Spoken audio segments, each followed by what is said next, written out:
Hey guys, this is episode 3 of the John and Jordy show. Today we'll be going over some questions that you guys asked. Like and subscribe, you bastards. So we just asked a couple of questions on Instagram. Any questions anyone would like to ask, and there were a few ridiculous ones, as expected. Well, who cut your hair, just so I know not to go there? Barfoot asked, do you think there's life after death? Or life after life, rather? If there is, what do you think you'll come back as? So do you believe in reincarnation? And if there is, what do you think you'll come back as? I think so, because we've been dead before. I heard someone say, this is the best explanation I've heard. Right. You go into like a soul graveyard where all the souls go that don't have bodies, like when you leave your body when you die or whatever. Right. And you go to the soul graveyard where they're waiting basically for new bodies, like to be reborn. That's probably the best theory I've heard. But apart from that, I have no idea. What's that called? There's actually a name for that, isn't there? It's like what they call it, the waiting room. What's that called? I don't know. But I just heard someone explain it like that, and I was like, that seems pretty logical. But also, it could just be, this is it, and just make the most of it. And Yeah. What do you think? Do you think there is any life after life? Or do you think it's when you're done, you close your eyes and you have no idea that you've... Because I used to think of it as like when you shut your... I couldn't imagine nothing. But then it's not like... I always thought of nothing as in like sitting in a dark room with nothing. Do you know what I mean? Yeah. But it's not. It's nothing as in like you can't remember the same as you can't remember before you were born. well, what would you choose? Would you want to come back? Fuck, I don't know. Because it doesn't guarantee that you'll live a good life. Like, you could be born as, someone in Africa or something. Yeah. Like, and that's how crazy, like, how lucky we got to be, like, in the life that we live now. Because, like, what is it? Some ridiculous percentage of the population don't even have toilets, you know what I mean? And, like, our problems are so insignificant to theirs. Like, we're in the top, 1%. Like, how lucky is that? That is to true. be born into that. Like, if there was a past life, we must have been good cunts in the past life, you know what I mean? Yeah. To get this life, so... Maybe, or it's just a fucking flip of a coin and it's as random as you Just a you don't gamble. possibly get it. Yeah. Yeah. But then if you were born again, like, would you even have any recollection of what's happening now? Yeah. You know, would that ever pass on, or would you just? Yeah, because that could potentially be similar to like having like deja vu in it, where you're like, fucking hell, I'm sure I've had this before. Yeah, yeah. And that could have been in a past life. Yeah, well, that's like my granddad. He was the least like religious or wasn't into any of the woo-woo stuff or anything like that. Very straightforward guy. He'd have like these Apache Indian things all around his house. Right. And we'd ask him like, oh, why do you have all these things? And like he remembers being an Apache Indian in his past life. And like he's probably the least into that kind of stuff dude you'd ever meet. Well, he's dead now, but yeah.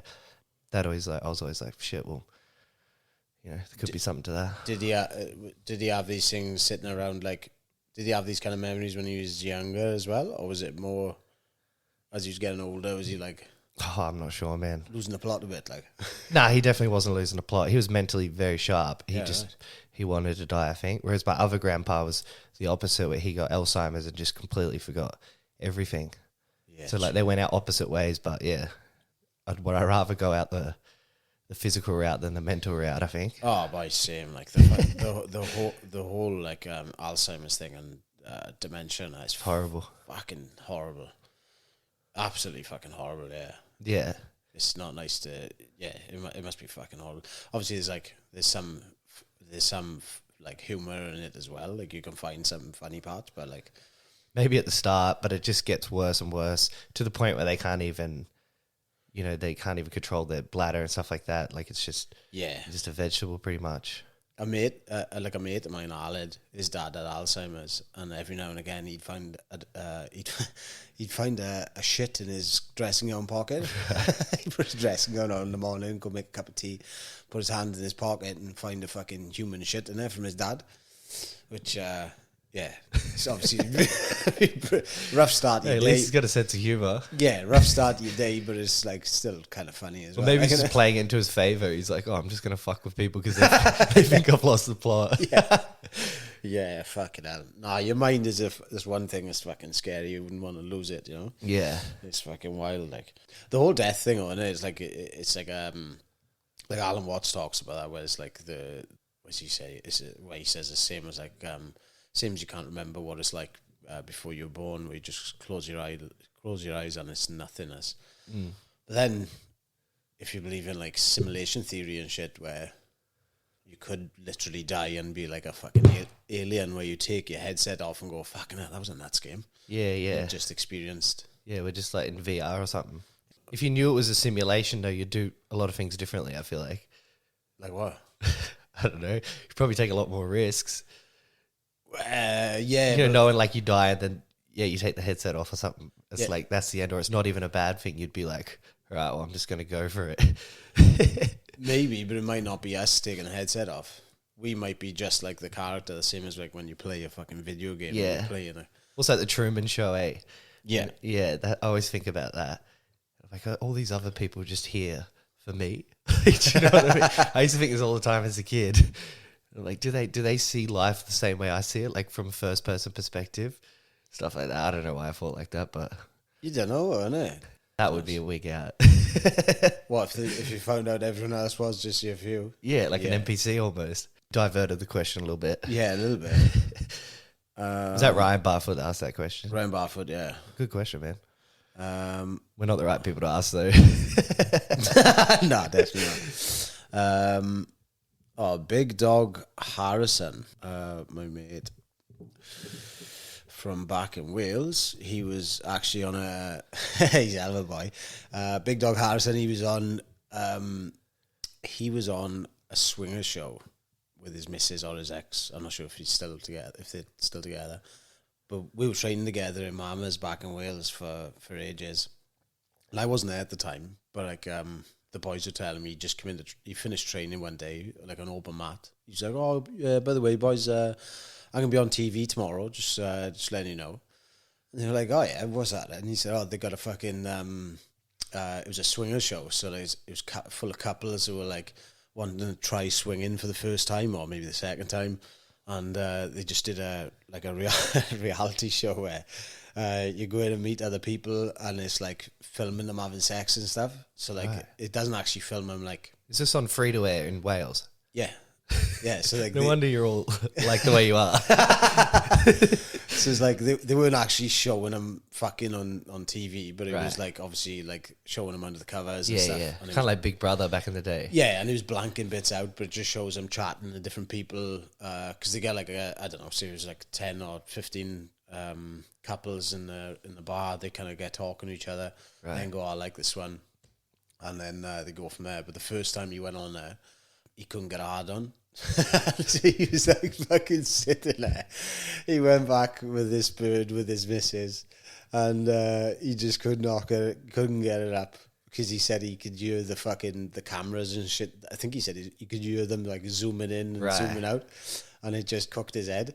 So on the show, he's just laying there like just gutted, and his missus and the bird is just like having a play around, and he's just laying in bed with a soft cock, like. But he managed to have another crack, and he got another chance on the next episode, and he got it up. But anyway, how long did they film it before he told you? Like, was it filmed months ahead? I'm not sure. Yeah. So he's probably like, "Don't watch it." Yeah. No, he was fucking happy, but it was like, he's like a little local celebrity for a bit. Like I'd put him up in my story, and people were messaging him. It was like, "Fucking hell, is that guy off for TV?" I was like, "Yeah." That's so funny. So funny, why? But he just didn't tell anyone. Then mentioned it like the day before it came out. So like all the boys are laughing their fucking heads off watching it. It's pretty funny. But he's a good sport like as well, isn't he? But straight after the show and stuff, fucking hell, he started an OnlyFans page with his missus. Right.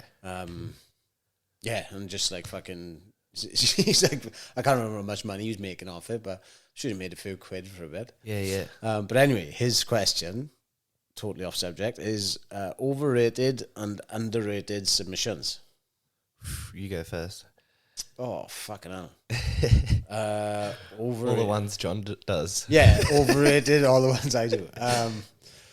what would be an overrated submission? Overrated. I would say probably like an omoplata. Do you reckon? Very rarely works, but you see people drilling it a lot. Oh, fuck, but my mate Tucker is fucking good at it. In the gi, I think they're a bit better, but I don't. In no gi, just pull your arm out, Yeah. stand up. I don't know, but well, maybe I'm just shit to defend him. My mate Tucker, I think he's got a few like wins in MMA doing it. I think he's actually finished a Sabo once or twice, but then like used it as a sweep, close guard, and then finished with ground and pound. Yeah, I remember Carl always used to say that like it's a better sweeping position than a submission position. Omoplata. Yeah. Yeah, I don't know. Yeah, maybe something like omoplata. Like I guess you could say buggy, but like it's actually pretty effective, so I wouldn't say it's overrated. Yeah, you could say anything's overrated unless you get someone that's like freakishly fucking good at it. No. Yeah. There's always going to be specialists who are good at weird shit. Yeah. Underrated. I would say like the mother's milk submission. I think that's super underrated. Do you reckon? Yeah. Why? Because it's probably like one of my most high percentage submissions. Fuck off. Fuck. Yeah. Who are you getting out against? Though? Everyone. Yeah, right. Yeah. You fucking never get me with a fucking mother's milk. Yeah, my big chest, mate. Yeah. The big titties. I think you've waterboarded me before I swallowed like half a litre of sweat because you're the sweatiest man alive, like a porpoise. Yeah. I think, especially if you've got a rashy on or like if you've got a little bit of a loose t-shirt, fucking shove it in your mouth as well. Yeah, underrated. What do you reckon? Fuck, I honestly don't know. Underrated submission would be... What's something you hit a lot that like you probably shouldn't? I reckon the nutcracker is fucking underrated. The nutcracker. Wait, what's that again? Oh, like when you just squeeze your thighs on the head. Yeah, you love that. I remember Sparky did a front on nutcracker. He threw a triangle up From the bottom. From the bottom, and he was facing me and like a teepee. Yeah, like a teepee, but he did it without the arms. I don't even know how the fuck he got it. He got it on you. Yeah, with his little thunder thighs. Shit. Bit of celebration after that one as well. Yeah, that's pretty funny. Fucking midget. Yeah, I think it's just fun to hit bullshit submissions on people. Yeah. So that was the swingers guy's question. That was a swingers guy's question. We ratted him out. Yeah, I'm not sure. Oh, he's happy, but he's got a fucking OnlyFans making money off it. He trades. Yeah, you can't. Yeah, you can't be. Is he an MMA guy or jiu-jitsu? Jiu-jitsu. Right. Yeah, they're more probably inclined to do that kind of stuff. Yeah. What's that? Swinging. Oh, this is a nice serious question. Who is the smelliest out of the both of you? Oh, fucking hell. Depends. Depends if Johnny's got a chewing gum or not. Yeah, I think like if you're talking like training clothes, I think you're the smelliest guy in the gym. But I think no, fuck off. I think outside of that, mate, I could be a smelly cunt as well. I have a deodorant sponsorship. Do you? Smelly? Yeah. At least that's any yourself. Oh yeah, sometimes yeah. Yeah, the best fucking deodorant going. Yeah, it's alright, eh? Yeah. I don't really get BO though. Like I'm just not a smelly person. Do you reckon? No. Just don't wash your training clothes enough. No, I wash them all the time. Just quick wash. Yeah. Like if I'm in a rush, I'll do a quick wash and then because it's always no-gi and they dry super quick. Bye. All right then. Who's had staph more, me or you? That's a different fucking problem, though. But it's a cleanliness issue. No, it's not. You don't reckon? Not at all, no. I got psoriasis, boy. People with psoriasis are four to five times more likely to get staph infections. It's weird because the people who are like more inclined to like have a shower after training and stuff, I feel like they get staph more like than the dirty cunts who just like, you know what I mean? Boy, some of the fucking dirtiest smelly cunts I've ever trained with never get staph. Yeah. It's fucking horrible though. I think it's just the antibiotics that like doing them all the time, it fucking takes a toll on you. Yeah. I'd say 90% of the time that I've had staph, and I've probably had it about fucking 6 times, I don't even know if it is actually staph. I think it's just been like a pimple that I've fucked with so much. I've gone, I'm going to pop this little cunt, and then it ends up just getting infected. But like I had one on my forearm this week, and I thought, oh, this is definitely going to be staph. But I ended up just leaving it alone, and it just went away. And it started feeling like hot and as if it was going to be bad. But I find like if you squeeze it, you're guaranteed you're just going to get fucked with. But I have had pretty bad one before where it's like scarred me as well. Yeah, sometimes it's almost better hitting it. Like I think if you have that Batraband cream, it's like antibiotic cream. If you get onto it super early, that usually gets rid of it. But if you leave it too long and it starts to like, manifest into a proper staph, that's when it's like, right, you got to get the antibiotics as quickly as possible, I feel like. Yeah. But I just chuck a bit of honey on it. honey. Honey's antiseptic, right? Has that got rid of it? I don't know if that's actually true. We should fucking check that, actually. Oh, I don't know. Another one of Johnny's... Yeah, probably a bad thing, because you end up fucking putting it on the infection and end up licking the honey off your fingers. Get staph on your tongue. Yeah. Fuck, do you know that story, actually, about not Craig Jones, I think it was Craig Jones that said about it. There was some kid that went to the Blue Basement to train years ago, saved up his money, went there, his contact lens fell out, and he just picked it up and put it straight back in his eye. And then obviously he had staph. Your eyes are part of your brain, so it just went straight to the staph infection went straight to his brain and killed him. Fuck, man. That place was like a breeding ground for staph. What do you reckon that is then? Just like different people that coming in there, or is it the sunlight thing? I think the visitors, like people just come from all different places. I think John talked about it on Joe's podcast, and he was saying that people saving up, money and go on training there. If they have a staph, they're not gonna like not train because New York's expensive as fuck. They've booked everything. They're probably just gonna go train and then pass it on. Yeah. But and then like the pros, like they're probably just training with staph. They're not gonna be taking days off, I don't think. Yeah, it's pretty hard to fucking avoid as well. Now you just mix in like back to like you can wear a rashy and get sweaty and stuff, but as soon as you mix your sweat with someone else's, it fucking smells different. Yeah. It fucking goes through me sometimes. You can roll with someone that's not smelly, but you just mix each other's sweat and you just got a fucking odor about you. Yeah, it smells like apple cider vinegar, I reckon. Yeah, I don't know. Fuck knows.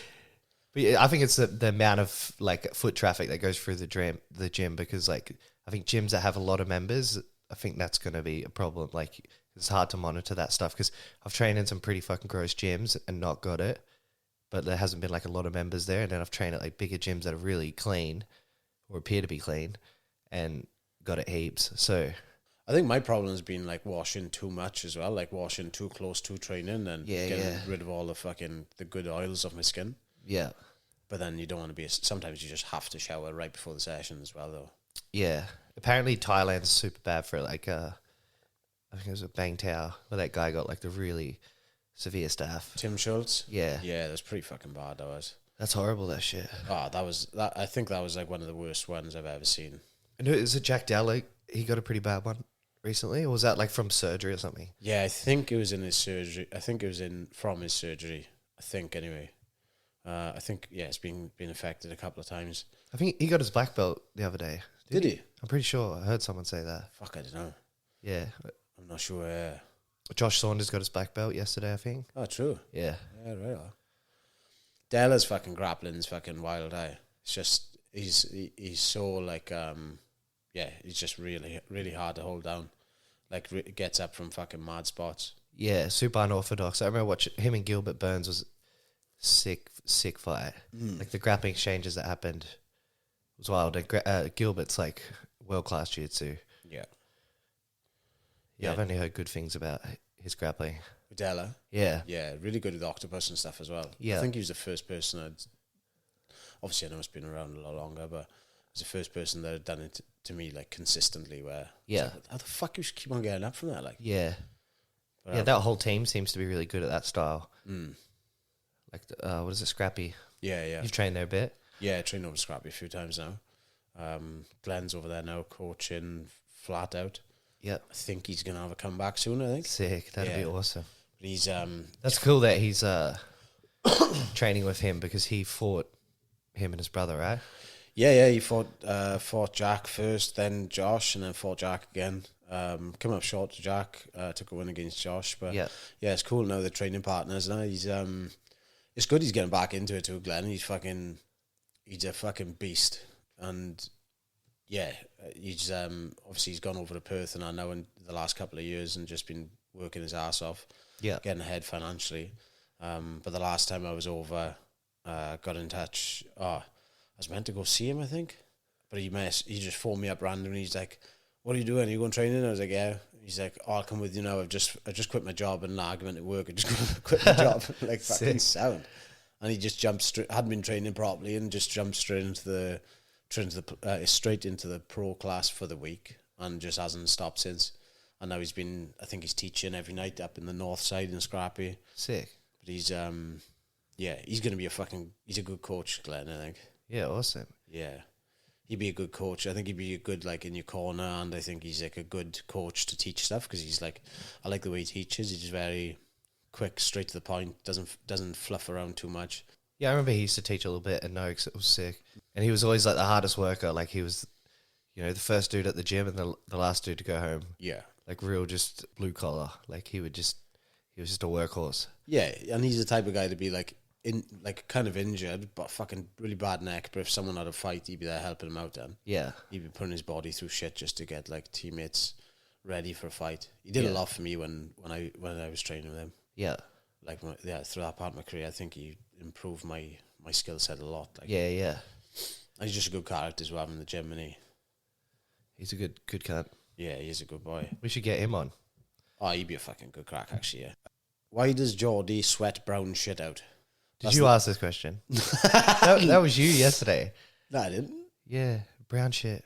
Yeah, I don't know. Probably just detoxing, eh? No, it's not, mate. It's the 15-minute washes and the rashes. Who asked the question? Jay. Jay. Baby legs. Baby legs. Yeah. Fuck. He's lucky he's in Mexico. 'Cause if I got a hold of him, he reckons he's going to do a cycle in Mexico and come back and fuck me up. It should be a big cycle, then. It'd be good to have him back. Why do you sweat out brown shit? I think that's just a ginger thing, is it? Could be, yeah. It's just being a ginger bastard, it is. Bat Fink. He's a fucking dickhead. Will the podcast be upside down? Bat Fink's flat earther. Ah, right. So he's fucking full blown. He's absolutely sold on the earth being flat. Oh, so we would be upside down if the earth wasn't flat. Yeah. Right. Because if it's a ball, he's like, how was it upside down? He's like, how was the water sticking to the ball? But like I say to him all the time, I don't know for sure if it's flat or not. I don't believe it is, but I don't know. But I find, like, everyone who's, like, a flat earther, they are full blown sold on the idea. Like, Yeah, yeah. But what's the agenda behind it? Like, I think you've told me this, but, like, I think so. The way Bart Finks explained it to me, the agenda is to make us feel like we're trapped and insignificant. You know how, like, science says about how we're, like, there's a tiny chance of us being alive, and we're on this floating ball in the middle of space. right. Powers that be don't want us to explore the rest of the world, these undiscovered territories. But my thing is, let's say we found out, right, there's loads of the planet that's there, or the territories. Fucking hell, man. Like, I couldn't get to New Zealand if they wouldn't let us fly there anyway. Yeah, exactly. So we're not, we can get on a plane and go anywhere in the world, right now. That's not being very insignificant. Like, you have a lot of freedom, Yeah, but the thing is, you only have what they think is you only have the freedom that they allow you to have. Yeah, I don't know. It just seems a bit... It doesn't make much sense to me, but I'll always say I don't know for sure, because I don't. Unless I've seen it. I mean, they've lied about fucking a lot of things, so... Yeah. To think, but it'd be pretty fucking good scheme, like, if they tricked us all to think that, It just seems a lot of effort for not much return, like. Yeah. What do you think about the moon landing and stuff like that? I don't believe the moon landing's real. But again, I don't know for sure. I don't think it is, purely because we haven't gone and done it again since the fucking 60s. And their excuse being... the footage was pretty sus. I think maybe they went there and they just, like, didn't film it properly, and then they came back and just, like, filmed it in the studio or something. I think that's what they tried to say, yeah. Yeah.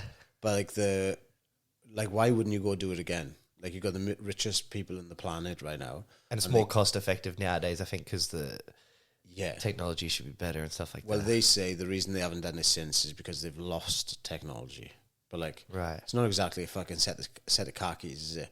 Like, how are they going to lose technology to go to fucking outer space? But then you got, like, Elon Musk and, like, the richest men in the world, most advanced science, and they can't get out of... They can only orbit, I believe. Is that right? Don't know. Yeah, I don't fucking know. But I have loads of different arguments with Batfink on a fucking regular basis. Not arguments, just discussions, because he comes up with a theory and I argue another point. Yeah. It's just fun to rev him up. Yeah. Yeah, he fucking revs me up as well sometimes, though. Wildest mushroom trip? Oh, you go. I've had a few. None that really fucking stand out. I've never had any like fucking wild experiences speaking to God or anything. To be honest, the most things I have when I do mushrooms, like I've had some wild nights on it where you have a good laugh with your mates, but it always feels funnier when you're there rather than trying to explain it. But I think the main thing I take away from when I do mushrooms is how I should be on my phone a lot less than what I am. More present. Yeah, I think like mushrooms are fucking awesome for, like when you read like Eckhart Tolle, The Power of Now, trying to be in the present moment. I think that is so hard to do consistently. Like to sit there and literally just be in the present moment and like not be thinking about what you're doing later or think about what you did yesterday or a few years ago. Not like run away with your thoughts at all and just sit and be present and look at a tree and fucking mushrooms give you that present moment for hours. I think they're fucking amazing for doing that, just to take you out of your own head for a bit. And it's like looking through the eyes of a child. Like I've done it before. I've just lay under a tree and it's, you just don't get bored of it. Just sitting there listening and watching the trees rustle. Sounds really observant. Yeah, it does. It just makes you like you can look at a leaf as if it's the first time you've ever seen a leaf before, you know? Yeah, whereas normally you wouldn't even, look at it twice. No. And it's just fucking, anything that makes you laugh that much, I think, is fucking awesome. Yeah, what about you? I don't touch drugs, mate. Anymore. And in particular, you've taken mushrooms, or? Yeah, I have. I actually think I don't really like drugs, but I mean, I think out of all of them, I think it's probably the best drug, like in terms of the return that you get from it. And the fact that it's not addictive, you can do it once every blue moon. Yeah. And you kind of got to get the calling to do them too, like in Thailand, and they're everywhere. And I was just like, I don't feel like doing them, so I didn't do them. I wouldn't want to do them if I was like forcing myself, but I think if the time's right, who knows, that could be in 5 years, 10 years, 2 days, I don't know. But yeah, I feel like it's one of those things you don't want to just force it, Yeah. It's got to be the right setting and people and stuff like that. Yeah, definitely. And like when the first time I ever did them, I was like, fuck, these are awesome. I was probably doing them a little bit too frequently. But now I just never really want to do them. It's not, they're just the opposite of addictive now. I've had some good, I tell you what, man, I've done them like, microdosing is pretty nice. Yeah, I was doing that for a bit. Yeah. That definitely, it like rewires your brain over time. Like I remember, I never used to be like a naturist person or things like that. Like didn't go for walks out in nature and stuff like that. And then I was doing the microdose. I think it was like 4 days on, 3 days off. But like you take such a little amount that you literally don't feel any different. You get like, maybe it feels like you've had a coffee or something. Yeah. But I noticed over time, like, I want to go outside and like really enjoyed being in nature and stuff like that more. And I was like, I've kind of changed over the last 6 months or whatever I did it. But yeah, not like it doesn't happen overnight, but I feel like, yeah, especially for people who have like depression or PTSD, I think stuff like that definitely can help people. Oh, for sure, yeah. Yeah. And I think now they're even coming out with saying, that mushrooms and MDMA and stuff like super helpful for people that have PTSD and, as long as it's done in a controlled setting. Yeah, I think I think things like that and MDMA probably be the same. It gets a bad rap because obviously people use them as party drugs. Yeah. And like, fuck, so have I. But like, I think that's where it gets a bad rap from. But if you use them properly, I think it can be a good thing, Yeah, everything's a bad thing if you abuse it, Yeah. But it's, one of my mates actually, he was telling me recently when I was back in Wales that he was like struggling bad with like depression and just fucking super anxious all the time. Right. And he started taking mushrooms, probably a little bit too much, but like he'd be taking them every other couple of days. Yeah. And he was going, he was actually taking them and then going up the mountain and picking them fucking every other day. And like, he said, like, I don't know whether it's just the mushrooms or the fact that it got him out in nature, walking along a field and stuff, just going for a walk up the mountain, like, clears your head so much, like. But yeah, he said it changed his life big time. He's like super withdrawn and shit. He's struggling to talk to people and that, but then it kind of turned him around. And maybe a mix of both those things like is really helpful, you know. Yeah, you only really ever hear good stuff. Like you hear about the horror stories, but people probably have, pre-existing schizophrenia, stuff like that, because I'm sure that would probably not be good for people like that. Yeah. But yeah, majority of things you hear, you don't really hear any bad experiences with stuff like that. Yeah. And if you do have a bad experience, that's probably some inner shit that you need to deal with. You've probably got some built up problems there. Yeah. So it's kind of trying to teach you something. But yeah, that's why you wouldn't want to take them all the time anyway, because, whatever message you get out of it, because every time it's going to be different, you want to go work on that thing.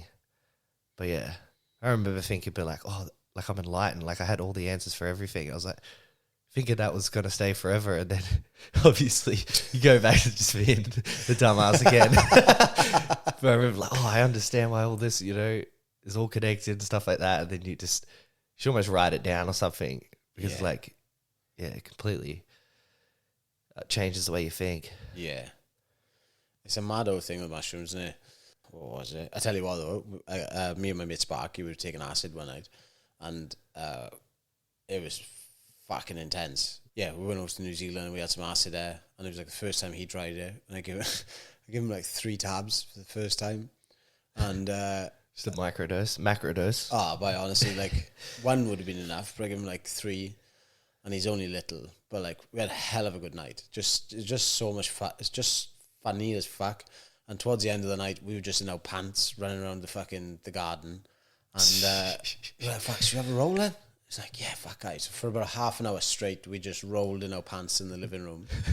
And just like a really, like, not even trying to submit to each other, just like fucking flowing around, just flowing, yeah, just covered in sweat. It was fucking so much fun, like. Yeah, that's sick. I remember taking like what I thought was a microdose on the way to training before. I was on my motorbike at the time, and I remember thinking, "Fucking hell, I'm breaking weird. I'm not riding properly." And I remembered about the mushrooms, like, "Fuck, I'm actually tripping." Taking a little bit too much. But I went to training and I couldn't really talk to anyone because I just felt a little bit awkward, I think, because the mushrooms were kicking in. Yeah. But I just had the best fucking training session ever. I just like felt loads of energy, fucking flow state. I think so, yeah. Yeah. But anyway, enough of mushrooms. You can get that without drugs, people. Yeah. I do it all the time. Hardest fight camp you've had? Fuck, they're all hard, man. Every fight camp's fucking hard. Yeah, I don't know. Like, you can look at it and go, somewhere you've had like an injury and you have to work through an injury, maybe. I don't know. They're all hard for different reasons. I think like sometimes, like I said, working through an injury can be quite difficult. Or like if you get sick a lot through a camp. I feel like my last 2 fight camps, for Ben and for Brogan, probably have been some of the best camps that I've had, where I got sick in one of them for 2 weeks, which is a bit of a fucking kick in the balls, but other than getting sick for a couple of weeks, they've been like the best camps, I think, where it's been everything's gone good, but like in terms of how hard they've been pretty fucking hard. Like any camp where you like, I found, yeah, there you go, the hardest fight camps I've had have probably been for the 5-rounders, because it's just that extra fucking work you're doing. Like a 3-round feels fucking easy for me now. Just the amount of volume you have to do. Like if you're going in and doing, right, I'm doing 5, because like the last place I was training, I used to do like 5 5s where I'd have a fresh partner every round, and doing 5 rounds of that is pretty fucking exhausting. But they've probably been really beneficial as well, because you can go to those, you can push yourself through that extra wall. Yeah, every fight comes fucking hard. Like they were hard at the start because I didn't have that conditioning the same as I do now. But yeah, every single one. What about you? Like, I don't know. I just train the same all the time. Just fucking. Yeah, I don't change anything up. Yeah. But jiu-jitsu is a bit different. Yeah. Do you think you would do it? Do you think you would treat it as a fight camp? Like, they tend to do it for like ADCC and stuff, don't they? But do they? Yeah. Do they do the same for like normal? Yeah, but that's like they're gonna have to wrestle, stuff like that. It's a lot different.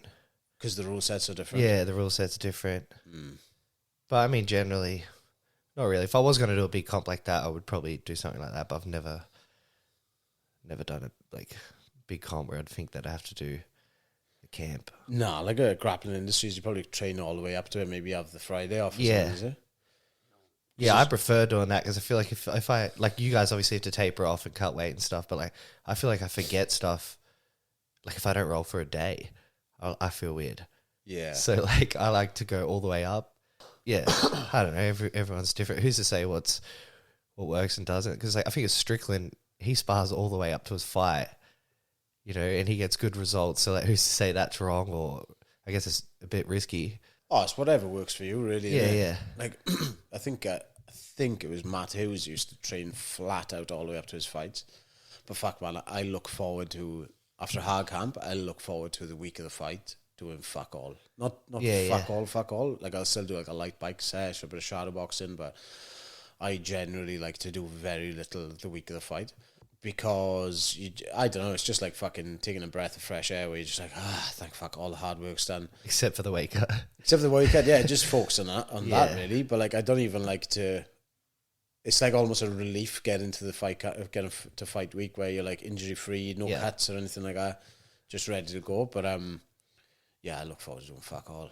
Yeah. And I think there's something to that, like, even like when you have a period of time off, like, you always come back, everyone says this, and like, you feel really good on that first session back. I don't know if it's your nervous system, like, just completely rebooting. You know what I mean? Sometimes you take a week off and because you're sick or injured or whatever, and then you come back, and that first night you come back, you're like, fuck, I'm doing better than normal. Yeah. You know what I mean? So it probably is like that adaptation phase.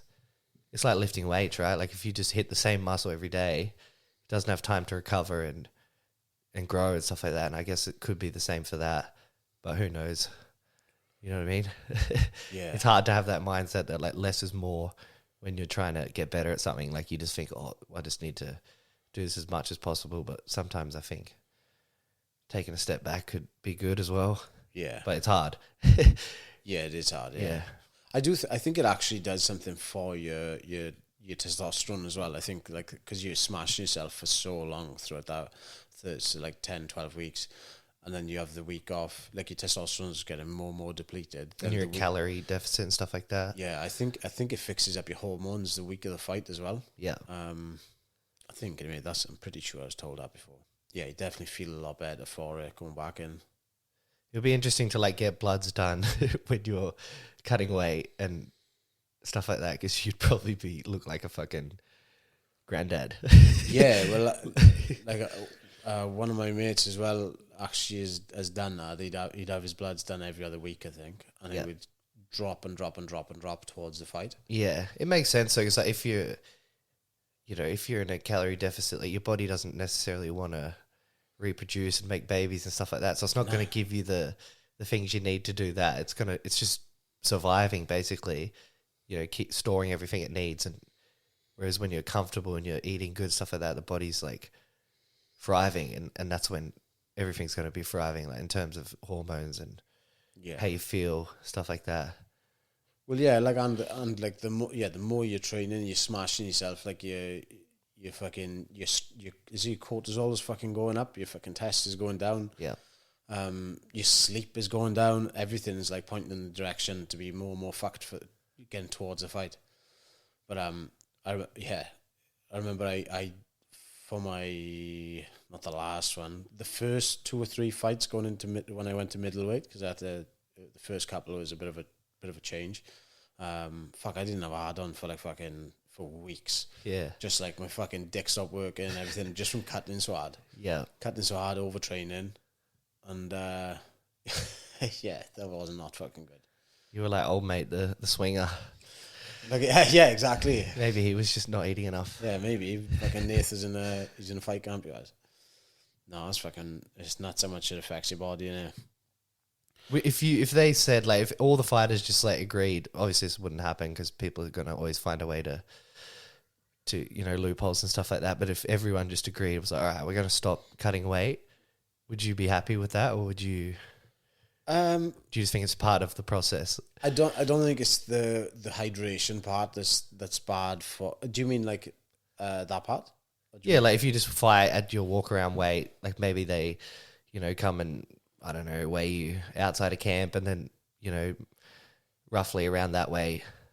Yeah, how would you work at though? What is your walk around weight? Is it like fucking like I'm about 97 at the moment. Like would that be? But then I'll get to a point where I'm like fucking 90, 92 to 93 for a few weeks before a fight. Yeah. Like would you count that as your walkout, or would you have to like be a certain? Because yeah, I don't know. I've been back and forth on the whole weight cutting thing because like I think. Are they trying to get rid of it because it's bad?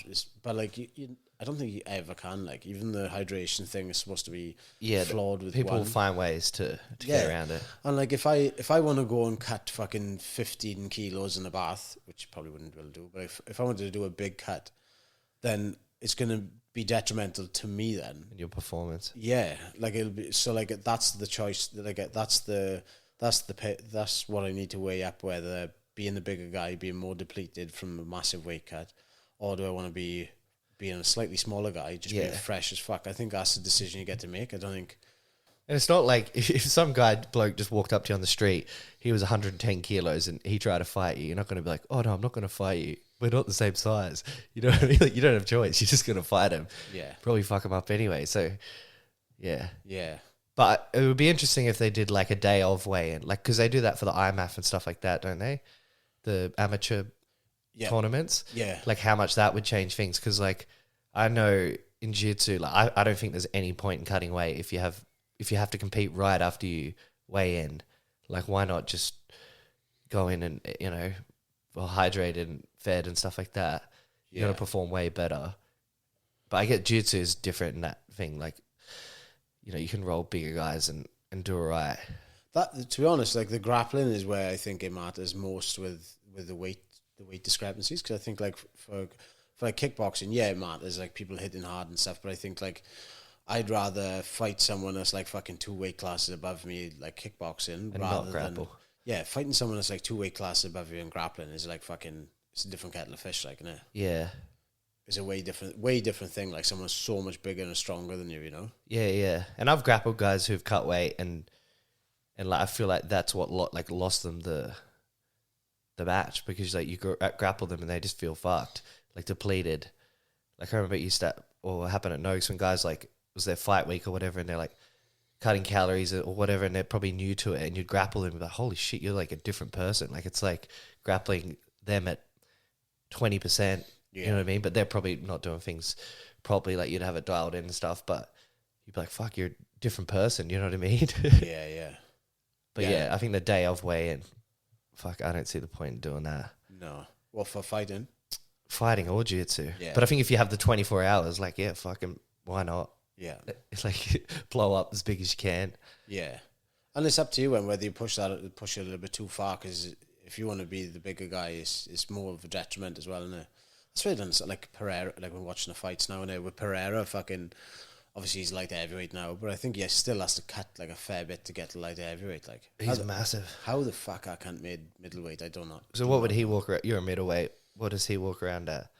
Oh, I don't know. I think he was. I don't know. I'm pretty sure he was over 100 kilos. I think he's like 105 kilos. I think. Yeah, that's crazy. And he's like lean as well. He's not holding like a lot of body fat or anything. Nah, he's not a fat boy, is he? Nah. How do you think the fight's going to go with him today? Man, I don't know anything about fighting. No? But who we got? Alex Pereira and Jury. Have they fought before? Yeah. Alex knocked him out in the second round, I believe. I think it was the second. Is Yuri like more of a grappler, is he? I think he's got submissions in him. Like he subbed Glover. Shit, that's pretty big. I'm pretty sure he subbed Glover the same way as Ben caught me with that fucking rear naked off to the side with no hooks in. It's a long boy move. Pretty sure, yeah. But yeah, so I think he's definitely got the grappling advantage, but he's a wild boy on the feet as well, like just throws fucking unorthodox shit. Yeah. Made me laugh over when he was like, he's like talking about, oh, we know Alex, he gets help from the spirits and all that, so like, hopefully he just comes in and fights clean. Like, fucking hell, like, does he think he lost the last fight because he had like shamans on his side or something? Yeah. So wait, so you got Pereira in that one, you reckon? I could go either way with big boys like that, but I'd say Pereira, yeah. Yeah. I hope Pereira, because he's probably my favourite fighter at the moment, just because of his story and Yeah, it's just wild. Like, Yeah, that'd be sick. Is that for the belt? no, yeah. So if he wins, so is he the middleweight champ? He's fuck. I don't know if he's had to relinquish it now, but Right. he was, yeah. Sick. So No, if he lost. He lost it to Izzy, and then moved up to light heavyweight. right. So who does Izzy still have the middleweight belt? No, Strickland just lost it to Drickus. Right. Drickus. Oh, and then Izzy's fighting. Yeah. Dricus, is it? Yeah. Yeah. So yeah, what about Ortega versus Lopez?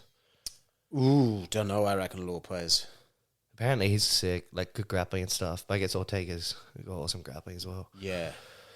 I don't know. I'd say Lopez. I say if I had to put money on it. I won't put any money on it though, because I'm fucking awful at betting on fights. Who's the next one? Anthony Smith and Roman Dolidze. Don't know. Oh, is he the guy with? He's got crazy grappling too. He's the guy who got the calf slice, wasn't it? He's from Georgia or something. Oh, I actually remember yeah. watching it. He's got sick grappling. I would have to go him.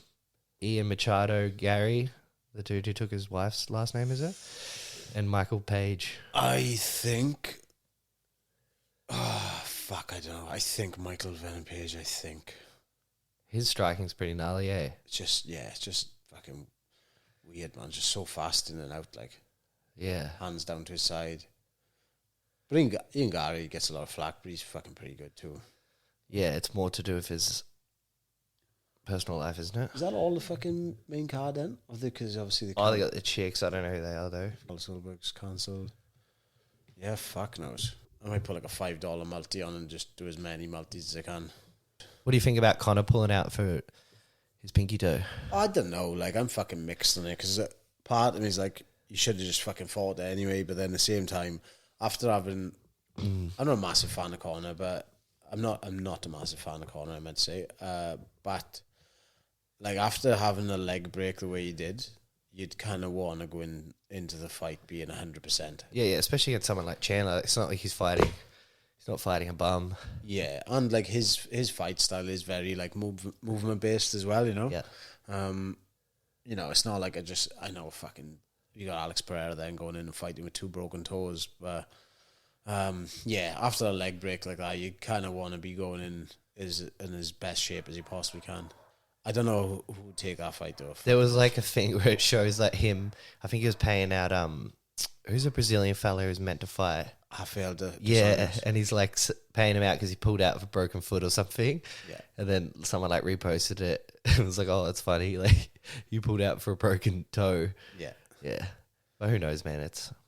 Oh, yeah, I would probably be out for 6 months with a broken pinky. Yeah. Hey, after having a leg break like that, it's fucking impressive he's coming back at all. Like, innit? It's the same with Jack Becker. Like, he's made a comeback after break. You saw his leg break. Yeah. That was fucking horrific. Yeah, I try not to watch that shit, eh? Oh, no, when people send me stuff like that, I just don't watch it. Like the one of the jiu-jitsu guy got put to sleep. You see that one? And then his arm breaks. So No. he was in like the, what is it? Like the Shiro Senkaku, like from the back, like triangle from the back. Oh, And he taps and the ref like doesn't stop it. And then he passes out and old mate just like completely breaks his arm. Like shit like that. It's fucking gross. You'd be Especially so when angry. it's not your fault. Like the ref is just a fucking retard. I remember seeing that. I didn't realize he broke his arm after. I thought he just put him to sleep. Yeah, I've actually seen that happen to my brother. So he was in a triangle and he was out and like we didn't realize and we were just watching him. And then the guy like he didn't tap because he was asleep. And then the guy like started putting the arm bar on him and his arm was just like hyperextending, like it was really floppy, like a noodle. And if you ever grapple Ben, like he's pretty stiff and he'll tap. Like he's not, he's not the type of dude to not tap. And like his arm was just like hyperextending. I'm like, what the fuck? Why wouldn't this idiot tap? And then yeah, it turns out he was asleep. When you telling the other guy as well, go on, fucking break it. Yeah, because I was like, yeah, like what a stubborn cunt. And then yeah, it turns out he was out. And like we asked him after this, like, I don't remember getting armbarred. But yeah, it was pretty scary, man. Because like I've seen like this happened in the kids class where the kid fell asleep, but like it didn't really look like he was asleep because his eyes were still open. But I was like, oh, stop for a sec, and then he was asleep. Like I was just like, oh, something doesn't look right about this. And then the kid was out, but his eyes are open. And I was like, man, like, so lucky that I seen it because, like, you know, the kid was just going for it. I can't remember what he had, like a rear naked or something. The kid was just going for it, and then the other kid was out. And I was like, shit. I think it's important to have, like, even if it's adults or kids, like, someone supervising, you know, because that would be horrible if something like that happened. How would you go with teaching kids stuff like that? And obviously, if you get kids in a class, you obviously, because like I'd imagine some kids are just not really aware of things like that, you know, like when they're getting choked and shit, not really aware of their own feelings. So like where they start like, with the feeling of going out then, like if they're not familiar to it, like sometimes you don't even, it comes on so fast, like a blood choke. You don't even have time. But like with kids, like, do you have to teach them with shit like that? Is that like, well, that was the only time I've seen a kid pass out. I think adults are more so. Yeah, right. Yeah. But they're really weird with the joint submissions because I think it's like, you know, if you're reffing a kid's match, a tournament or whatever, if their arm's like straight, like it's up to the ref to stop it. Right. Unless they're like a way higher belt. Yeah. But like as soon as the arm's straight or they're in a fret, you know, like a Kimura and their hands touching their head, you know, it's up to the ref to stop the match. As opposed to an adult where, you know, if you want to take a break, then that's on you sort of thing. Yeah, yeah. But with them, it's like, well, you're responsible for their safety. Yeah. So like in the gym, like, because they can all hyperextend their arms, super flexible and stuff. You'll stop the kid from doing the arm bar because the arm's like completely straight. And then they're like, oh, I didn't hurt and stuff like that. But it's like, well, you know, yeah. So it's kind of up to the person supervising or reffing or whatever you want to call it to stop it, which I think is a great rule. I think it's a good thing too, yeah. Because if your arm's straight, like you're probably not going to get out. No. And why risk your joints and damage your joints at that age? Like, for sure. You know, like wait till you're older to damage them. Yeah. Yeah, even then. And it's like, it's not worth it because you can't train and then you feel like bars. Yeah. Yeah, there's no, obviously accidents happen, but there's no point a kid fucking breaking their arm. Or but man, they're so robust. Like, they don't get injured. And if they do... They're sweet. Like I've probably only seen one or two bad ones. Fuck man, I think until you're like mid-20s, early 20s, you made a fucking rubber. Yeah. You're just like, I don't think I had any injuries at all until I hit like fucking 28, and I got them all. Yeah, I kind of jinxed myself because the last podcast we did, I was like, yeah, no, I don't get injured, and then boom, got injured. Yeah. So just luck of the draw sometimes, isn't it? Yeah. It's more the mental battle of not training. Like, that's what fucks me up. Yeah. Yeah, there's always things you can do otherwise, or read poetry and shit. No, you can go out and, like, jump on a salt bike and shit like that. Yeah, it still doesn't give you that same fulfillment. No, it doesn't. But it helps, yeah. Yeah. It's frustrating when you hear people, like, obviously, you know, people have, like, fucking mental health issues and stuff that aren't exercising on a daily basis. There's always something you can do. They're not giving themselves a chance. Nah, like, if you're not fucking, like, at least walking for an hour and a half a day, or fucking, like, go for a hike up a mountain every day, like, you know, or jump in the gym and sit on the bike for an hour, like, anything is going to be better than nothing, isn't it? Yeah, for sure. Yeah, happy days, boy. So we'll we'll call it there. We'll be pumping out one a week. But yeah, thanks for listening. Cheers, Jordy boy. Cheers, Johnny.